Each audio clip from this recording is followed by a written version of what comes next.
आज 26 फरवरी 2024 है। आज से एग्जैक्टली एक साल पहले 26 फरवरी 2023 को दिल्ली के पूर्व उप मुख्यमंत्री आम आदमी पार्टी के वरिष्ठ नेता मनीष सिसोदिया जी को गिरफ्तार किया गया था। उनको पहले सीबीआई ने गिरफ्तार किया और कुछ ही दिन बाद ईडी ने गिरफ्तार कर लिया। आज वो 1 साल से जेल में है।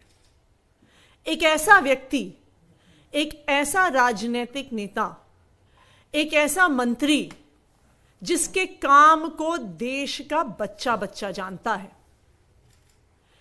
एक ऐसा व्यक्ति जिसने दिल्ली के लाखों बच्चों को एक बढ़िया भविष्य देने के लिए दिन रात मेहनत करी। आज दिल्ली के लाखों बच्चों के पास एक अच्छी जिंदगी का अवसर है क्योंकि मनीष सिसोदिया जी 8 साल तक दिल्ली के शिक्षा मंत्री थे। लेकिन इसी काम की वजह से जो दिल्ली में अरविंद केजरीवाल जी और मनीष सिसोदिया जी ने किया कि भारतीय जनता पार्टी शासित केंद्र सरकार ने अपनी सारी एजेंसियां अरविंद केजरीवाल की सरकार पर, आम आदमी पार्टी पर छोड़ दी। इस तथाकथित शराब घोटाले की जांच करते हुए 2 साल हो गए। इस 2 साल में ईडी सीबीआई ने मिलकर 500 से ज्यादा अफसर इसकी इन्वेस्टिगेशन पर लगा दिए। हजार में हो रेड कर ली, उनके गांव पर रेड कर ली, उनके ऑफिस पर रेड कर ली, उनके लॉकर पर रेड कर ली, आम आदमी पार्टी के हर नेता, हर विधायक के घर पे रेड कर ली। लेकिन 2 साल के बाद भी इस तथाकथित घोटाले में 1 रुपए की भी रिकवरी नहीं हुई। आप सब मीडिया साथी ये सवाल पूछते हैं कि अगर कोई क्राइम नहीं किया, अगर कोई भ्रष्टाचार नहीं किया, तो फिर मनीष सिसोदिया को बेल क्यों नहीं मिल रही 1 साल बाद? उसका सिर्फ एक कारण है, वो है पीएमएलए कानून, prevention of money laundering act, जो देश का एकमात्र ऐसा कानून है जिसमें बेल मिलना लगभग असंभव है। ऐसा कानून क्यों बनाया गया? ऐसा कानून जिसमें मनी लॉन्ड्रिंग करने के बाद बेल मिलना असंभव है, काउंटर टेररिज्म के लिए बनाया गया था, आतंकवाद रोकने के लिए बनाया गया था, ड्रग ट्रैफिकिंग रोकने के लिए बनाया गया था। लेकिन आज मैं पूरे देश से सवाल पूछना चाहती हूं, क्या पीएमएलए का उपयोग आतंकवाद रोकने में हो रहा है? क्या पीएमएलए का उपयोग ड्रग ट्रैफिकिंग रोकने में हो रहा है? क्या आज पूरा देश ये जानता है कि prevention of money laundering act का ईडी के माध्यम से प्रयोग सिर्फ एक चीज के लिए हो रहा है, और वो है विपक्ष की पार्टियों पर हमला करने के लिए। आज ईडी का प्रयोग, पीएमएलए का प्रयोग सारे विपक्ष के नेताओं पर केस करने के लिए हो रहा है, उनको एक एक करके जेल में डालने के लिए हो रहा है, और जेल में डालने के बाद बेल ना मिलने के लिए हो रहा है। यह सवाल तो उठता है कि अगर भारतीय जनता पार्टी कहती है कि विपक्ष के नेताओं ने जुर्म किया है, भ्रष्टाचार किया है, तो सिर्फ मनी लॉन्ड्रिंग का केस कैसे लगता है? क्यों प्रिवेंशन ऑफ करप्शन एक्ट में केस नहीं लगता? क्यों सीआरपीसी में केस नहीं लगता? इसलिए नहीं लगता क्योंकि उन सब कानूनों में बेल मिल जाती है। तो आज विपक्ष पे हमला करने के लिए, इस देश के लोकतंत्र पे हमला करने के लिए विपक्ष की सारी पार्टियों के सभी नेताओं केस हो रहे हैं।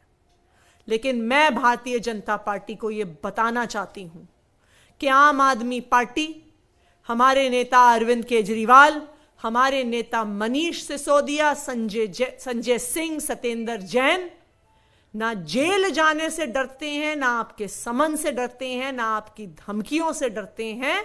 आप आम आदमी पार्टी के कितने भी नेताओं को जेल में डाल दीजिए, हम आपके खिलाफ देश के संविधान को बचाने के लिए लड़ते आए हैं और लड़ते रहेंगे। Thank you. अब सौरभ जी आगे की बात रखिए। साथियों, पिछले साल जब मनीष जी को गिरफ्तार करने की बातें हम सुनते थे तो पहले तो ये लगता था नहीं ऐसा होगा नहीं, कह रहे हैं भारतीय जनता पार्टी ये संभव नहीं है। और जब गिरफ्तार हुए तो भी ऐसा लगता था कि चलिए महीने 2 महीने के अंदर बेल मिल जाएगी। महीने 2 महीने के बाद 4 महीने हुए, 6 महीने हुए, 8 महीने हुए, लगा चलिए अब हाई कोर्ट दे देगा, फिर लगा चलिए सुप्रीम कोर्ट से मिल जाएगी। सुप्रीम कोर्ट ने बड़ी बड़ी बातें कोर्ट के अंदर कही, उसके बाद भी बेल नहीं दी। उन्होंने कहा नहीं, ट्रायल जल्दी पूरा करे सीबीआई और ईडी, और ना मिले तो हमारे पास आ जाए। ट्रायल भी कोई जल्दी शुरू ही नहीं हुआ अभी तक तो, और 1 साल जो है वो बीत गया। मुझे लगता है कि दुनिया के अंदर इतना बड़ा दुर्भाग्य किसी ही देश का होगा कि आप किसी भी देश के नागरिक से पूछिए आपका देश का शिक्षा मंत्री कौन है, कोई नहीं जानता कौन देश का शिक्षा मंत्री, हमें ही नहीं मालूम। हम तो पॉलिटिकल लोग हैं, मुझे ही नहीं मालूम कौन है। और आप किसी से पूछिए, बिहार में पूछिए कि दिल्ली का शिक्षा मंत्री कौन है, सब बच्चे जानते हैं, सब लोग जानते हैं मनीष सिसोदिया दिल्ली के शिक्षा मंत्री हैं, क्योंकि उन्होंने दिल्ली की शिक्षा को पूरी दुनिया के पटल तक पहुंचाया। शिक्षा के महत्व को राजनीति के अंदर लेके आए, इलेक्टोरल पॉलिटिक्स के अंदर लेके आए, लोगों के मैनिफेस्टो के अंदर लेके आए। ये मनीष सिसोदिया जी का बहुत बड़ा कंट्रीब्यूशन है जो मुझे लगता है शताब्दियों तक जाना जाएगा। और ये बहुत बड़ा दुर्भाग्य है हमारे देश का कि इतने प्रसिद्ध होने के बाद, इतने बड़े कंट्रीब्यूशन के बाद भी केंद्र सरकार ने आज उनको ये सिला दिया है कि वो 1 साल से जेल में हैं। और साधारण जेल नहीं है, उनके ऊपर बहुत बंदिशें हैं, बहुत तरीके से उनको जेल के अंदर कोशिश की जाती है कि वो परेशान हों। और जो बच्चे मुझे लगता है आज से 10 साल पहले पहली दूसरी कक्षा में हुआ करते होंगे जब मनीष जी दिल्ली के शिक्षा मंत्री बने, आज वो बच्चे 11वीं 12वीं में होंगे। और वो बच्चे कह सकते हैं कि उनका जो पूरा का पूरा स्कूल का जीवन रहा उसके अंदर मनीष सिसोदिया जी के कंट्रीब्यूशन को उन्होंने हर रोज़ देखा होगा।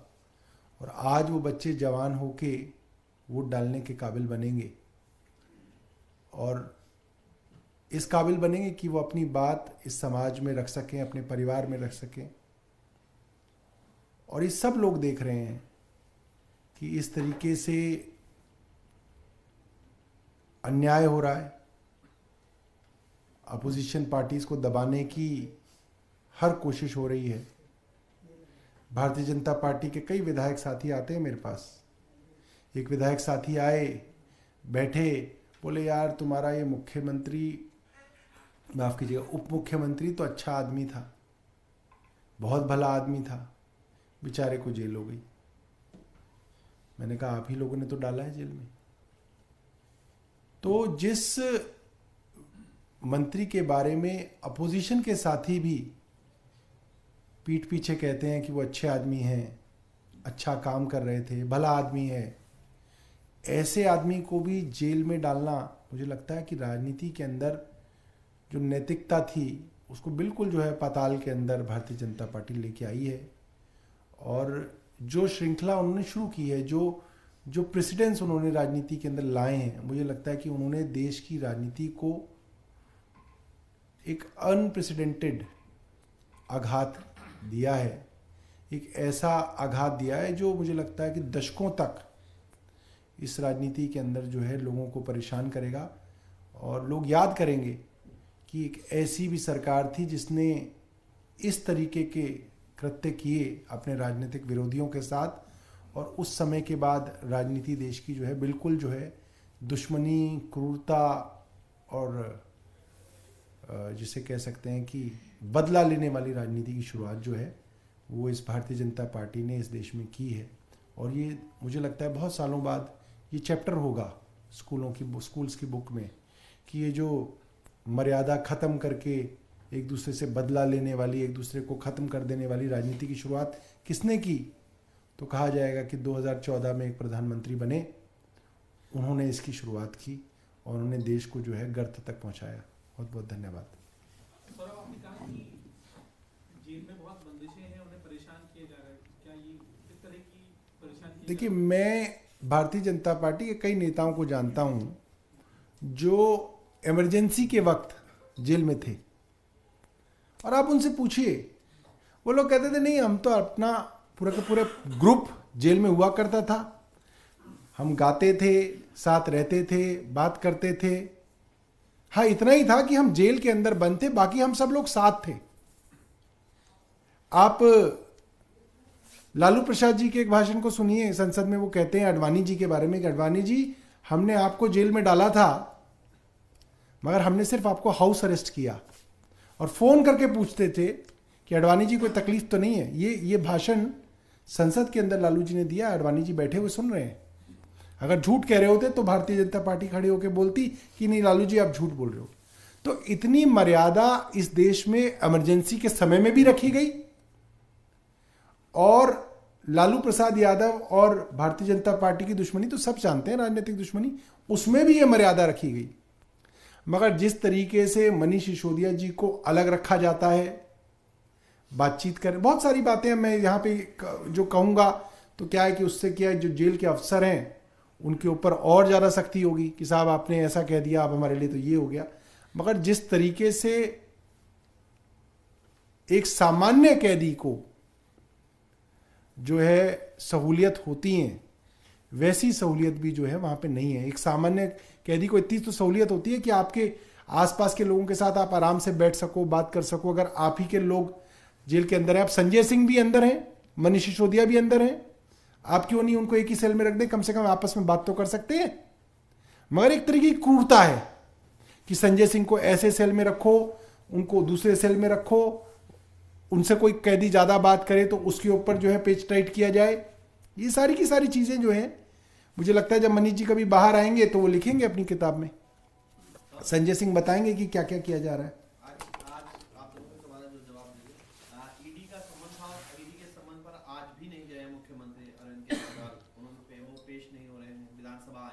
देखिए, ईडी ने सोच समझ के कोर्ट का रुख किया।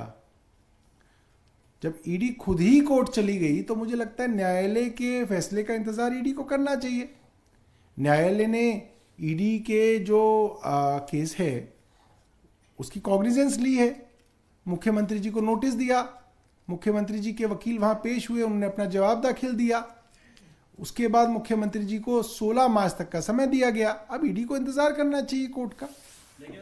वैसे भी मुख्यमंत्री अरविंद केजरीवाल जी कोर्ट नहीं गए समन्स के खिलाफ, ईडी खुद कोर्ट गए यह तय करवाने के लिए कि जो समन वो भेज रही हैं वो वाजिब है कि नहीं वाजिब है, वो लीगल है कि इलीगल है।